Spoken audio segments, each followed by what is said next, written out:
কয়েকদিন পূর্বে একটি খবর করেছিলাম, অর্থাৎ ২ তারিখে আমি একটি পোস্ট করেছিলাম। সেখানে লিখেছিলাম, ছত্তিশগড়ের একজন সাংবাদিককে বিজেপি শাসিত রাজ্যের ছত্তিশগড়ের একজন সাংবাদিককে গত ১ তারিখ রাত্রে খুন করা হয়। তার কারণ ছিল ১২০ কোটি টাকার একটি দুর্নীতি তিনি প্রচার করেছিলেন বলে। অর্থাৎ ১২০ কোটি টাকার বিজেপির দুর্নীতি তিনি তুলে ধরেছিলেন বলে জনগণের সামনে তাকে পয়লা জানুয়ারি রাত্রে খুন করা হয়। এখন খুনের বীভৎসতা এতটাই বেশি ছিল, আপনারা শুনলে অবাক হয়ে যাবেন। তার পাঁজরকে ভেঙে তার হৃৎপিণ্ডকে বাইরে বের করা হয়েছিল এবং মাথার খুলিকে মেরে ১৫ টুকরো করা হয়েছিল। আপনারা একবার চিন্তা করুন, একজন সাংবাদিক সে সত্যি ঘটনা উদ্ঘাটন করেছে। অর্থাৎ বিজেপির দুর্নীতি করেছে ১২০ কোটি টাকার টেন্ডার দুর্নীতি। এই টেন্ডার দুর্নীতিকে তিনি প্রকাশ্যে এনেছে বলে তাকে এই নির্মমভাবে হত্যা করা হয়েছে বিজেপি শাসিত অর্থাৎ ডবল ইঞ্জিন শাসিত ছত্তিশগড়ে।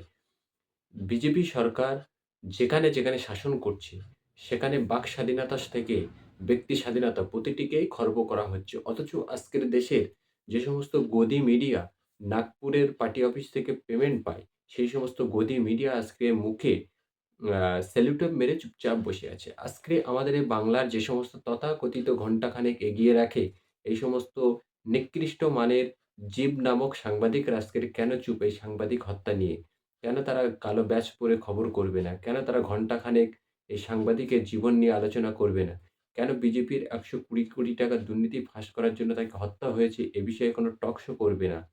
তারা টক শো করবে বাংলাদেশের মিথ্যে ঘটনা নিয়ে, এই দেশে সাম্প্রদায়িক উস্কানিমূলক বক্তব্য রেখে হিন্দু, মুসলিম, শিখ, খ্রিস্টানদের মধ্যে দাঙ্গা লাগানোর সুপ্ত পরিকল্পনা এই সমস্ত গদিয়া, নিকৃষ্ট, বেহায়া মিডিয়া করবে।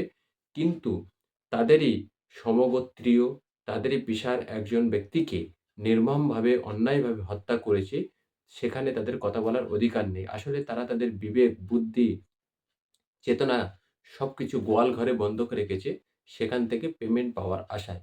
এই সমস্ত ঘণ্টাখানেক বেইমান সাংবাদিক থেকে শুরু করে, হকার সাংবাদিক, জোকার সাংবাদিক ময়ূকরঞ্জন ঘোষ থেকে শুরু করে, টিভি9 এর এলোবেলো সেলো, লায়লা কায়লা সমস্ত সাংবাদিকরাই আজকে মুখে সেলুটোপ মেরেছে।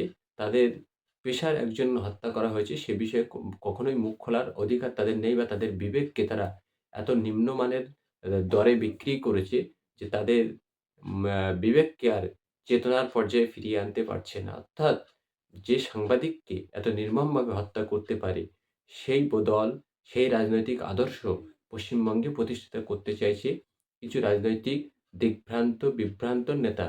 তাদের থেকে বাংলা এবং বাঙালিকে সজাগ থাকতে হবে এবং ওই সমস্ত কালচার যাতে বাঙালির মধ্যে না ছড়িয়ে পড়ে, তার জন্য এই সমস্ত মিডিয়াদেরকেও আমাদের বয়কট করতে হবে। যারা মিথ্যে খবর করে রাত ১২ টায় ক্ষমা চায়, তাদের থেকে আমাদের দূরে থাকতে হবে। খবরকে হুটহাট না গিলে ফেলে, খবরকে ছেঁকে সুন্দর করে তারপরে খেতে